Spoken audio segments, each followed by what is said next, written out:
Hi, welcome back to my precious garden.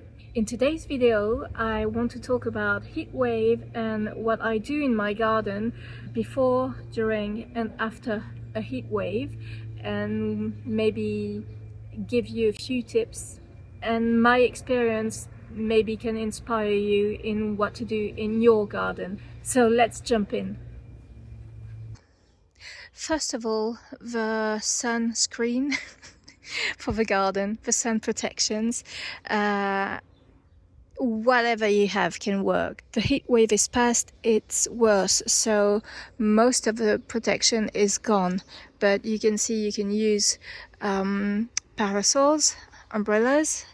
I had like winter protection and these tomato tutors up, and the winter protection on top, and I fixed them to some tomato tutors, to this bird feeder, to this arch, to this other arch, to this. So I had a few areas like this where it was shadier and a bit less hot.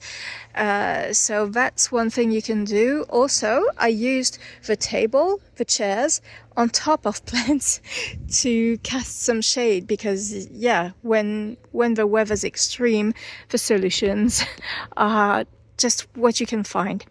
I've used this table too on top of the plants there near the pond. And right now I'm asking online for people if they have more parasols, umbrella, or other stuff like this I can use in my garden, maybe for free.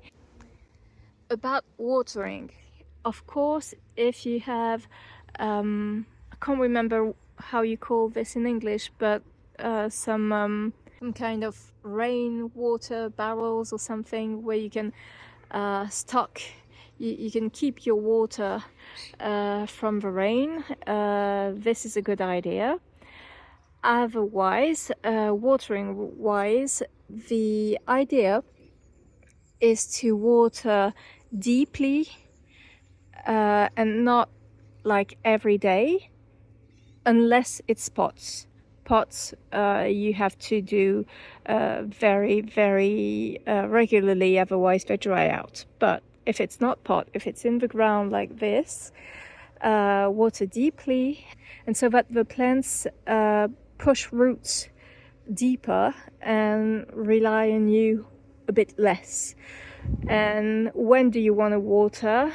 Either very early in the morning or very late at night. But from my experience, when you have a heat wave, even at 8 or 9, it is still like 30 degrees or more, and this is still too much. On the other hand, if I wake up at 6 or maybe earlier, it's going to be fresher and all the water is going to go in the ground to the roots, and the plant will be able to withstand the harsh condition a bit better. In a heat wave situation, your plants don't need only water, they need protection from the sun and from the heat. So the more protection you can give them, the best it's gonna be, because my garden has been watered correctly. But I'm gonna show you a few plants that are just fried, roasted. So I'm not even sure I'm gonna have blooms on these lilies. Whereas the Vitex is doing fine for the moment. And I have other examples. So even though this one is in a really shadier position, some leaves are just destroyed. This one is losing some leaves. As you can see, I don't have to do much and they're gone. Even agapanthus, as you can see, and it's supposed to be a heat lover plant, it got sunburned. It was that horrible.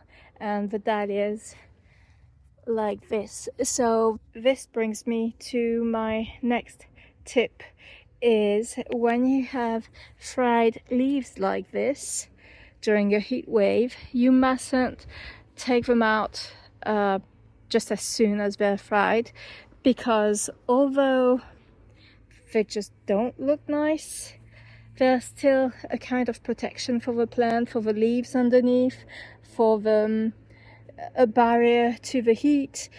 And I'm leaving them because the temperatures are gonna go up again very soon, so I don't want the plant to work too much to produce new leaves to just get fried again.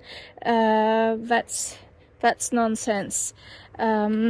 Strawberries, look at those. It's it's quite awful in some areas, but as you can see, because I had protection in the garden, some plants are being just okay. One other very important thing to do to protect your garden is mulching. Your soil cannot stay just bare. I'm not the only one saying that, but in case you're new, you need to know if your soil is bare, it's gonna dry out so much quicker and your plants are gonna suffer so much more. So find anything to cover, not anything, not plastic, not things like this, otherwise your soil is just gonna cook, but any natural material. So dead leaves. Here you have some dead material from this plant that I chopped, as you can see, and this covers a bit of the soil. I had lots of mulch here in autumn, but it's been decomposed and eaten by the soil already, so I'm here in a situation of emergency trying to find something to cover it again. But yeah, mulch, mulch, mulch. And I want to add a last part to this video, show you which plants did fine in this extreme weather. So the Gora is like nothing happened, nothing. The roses, it depends. The more established ones are doing fine. It's just the blooms that fried, but the plant by itself is okay.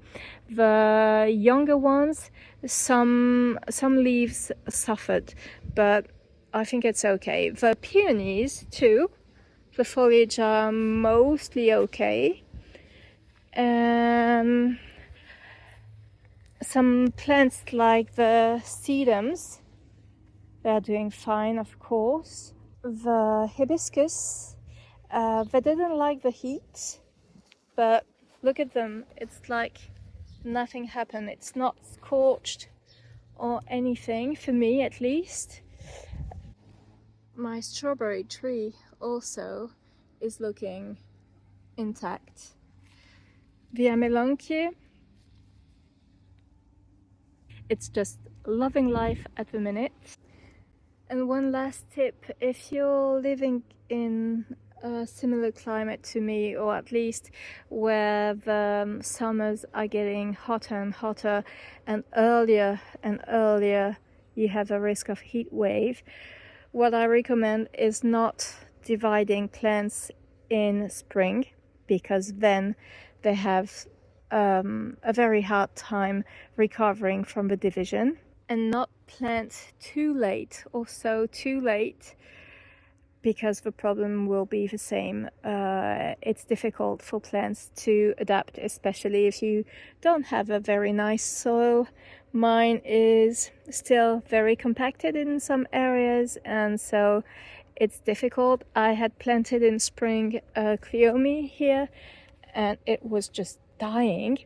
But what you can do if you see this is, like me, dig it out, and then baby it in a pot. And I'm gonna show you the cleome is just fine now. Well, I say fine, but for me it's fine, but it's in a recovery mode.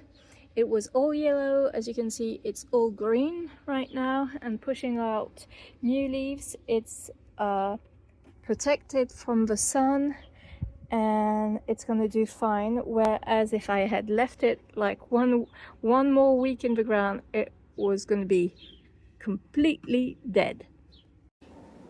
If you're new to gardening, or if you're new to gardening in such a warm, hot, extreme hot area, I hope this helps. I hope you will have enough water during this hot season to be able to keep watering your plants and make them at least survive the summer. And if you follow some of these tips, I'm quite sure you're gonna have beautiful blooms in your garden, even with this heat. My very last tip is, when you walk in your garden during the summer, maybe very early or very late in the day, keep a little notebook where you note which plant is doing the best, which plants are doing the best, and add more of this kind of plants. Do your research for not the usual plants your area is used to, because climate is changing. So maybe have a look at more heat resistant plants, maybe follow some YouTubers. If you're like me in zone 9A, maybe follow someone who is in zone 9B or 10A and look at the plants they're growing. Look at their weather condition, because for me, I have extreme heat in the summer, but in the winter it's very humid, very rainy, and the plants need to be able to cope with that too. So it's a bit tricky. But yeah, do this, and that's what I'm trying to do right now. See which one I should stop having in my garden, which ones I'm gonna divide in autumn so I have more of them, and maybe that's gonna be a next video. But yeah, some plants like verbenas, they're doing just fine. So I don't want to have to baby some plants and worry during all summer that my garden is like dying, and add more plants that are just like almost happy with the situation. So I'm gonna stop there. So I hope this was useful for you and that you can maybe implement some of these tips in your garden, and see you in the next one. Bye.